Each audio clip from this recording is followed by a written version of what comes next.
अयस्कों के सांद्रण की अगली विधि की अगर हम बात करें तो इसमें एक महत्वपूर्ण विधि है फ्रोथ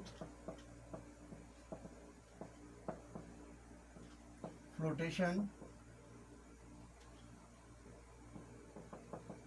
मेथड।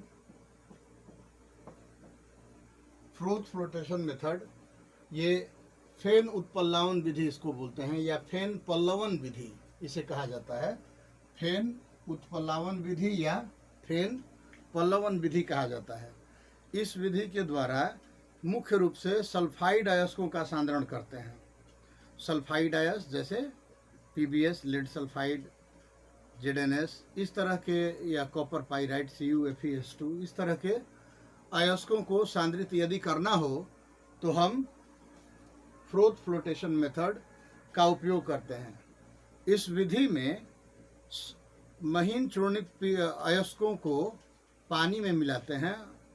महीन चूर्णित अयस्क को पानी में मिलाते हैं। उस पानी में थोड़ी मात्रा में ऑयल मिला दी जाती है। किस तरह का ऑयल? तो पाइन का तेल मिलाया जाता है, या फिर यूकलिप्टस का तेल मिलाया जाता है, या फिर ये जेंथेट्स मिलाते हैं। तो जेंथेट्स क्या है, थोड़ा सा इसके बारे में जानें।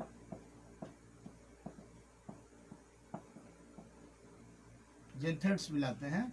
तो ये जेंथेट्स जो है वो सबसे इसमें कॉमन है सोडियम इथाइल जेंथेट, और ये CH3 CH2 O CS2 Na होता है।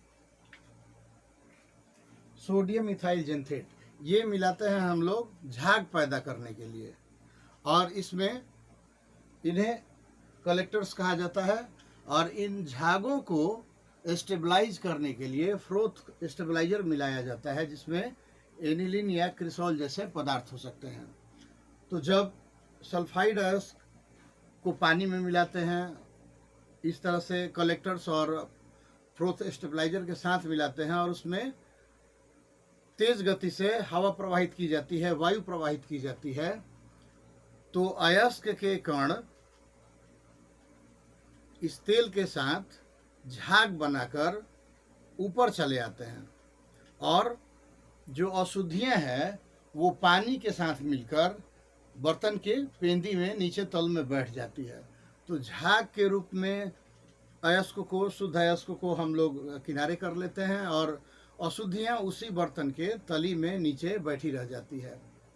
तो एक बार पुनः फेन उत्प्लावन विधि, और इसमें चूर्णित अयस्क, पानी, कलेक्टर्स और स्टेबलाइजर्स, और तेज वायु का प्रवाह करते हैं। झाग के रूप में सल्फाइड अयस्क बाहर आ जाता है, और अशुद्धियाँ नीचे, मिट्टी जैसी अशुद्धियाँ जल में नीचे बैठ जाती है।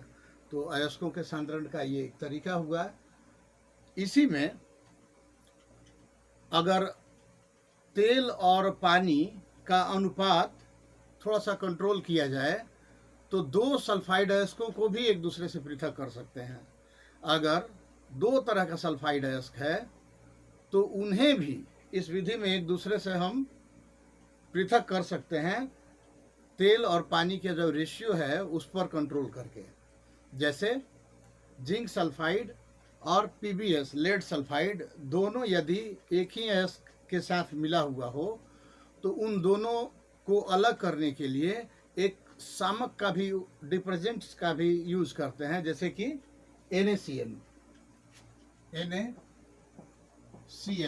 Sodium cyanide. तो NaCN का उपयोग करके जेडएनएस और पीबीएस को एक दूसरे से अलग कर सकते हैं।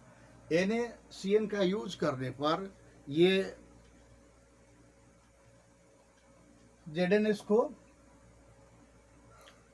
पानी में ही रहने देता है, झाग के रूप में परिवर्तित नहीं होने देता है, जबकि लेड सल्फाइड को ये झाग के रूप में परिवर्तित होने देता है। और इस तरह से दोनों सल्फाइड अयस्क एक दूसरे से पृथक हो जाते हैं। तो एक महत्वपूर्ण ये विधि हुआ फेन उत्प्लावन विधि, जिससे मुख्यतः सल्फाइड अयस्कों को सांद्रित करते हैं। इसके बारे में एक और चीज़ कहा जाता है कि जल के साथ अयस्क और अशुद्धियों के मिलने का अगर नेचर अलग अलग हो तो इस विधि का उपयोग ज़्यादा प्रभावी होता है। आज के लिए बस इतना ही। धन्यवाद। जय हिंद।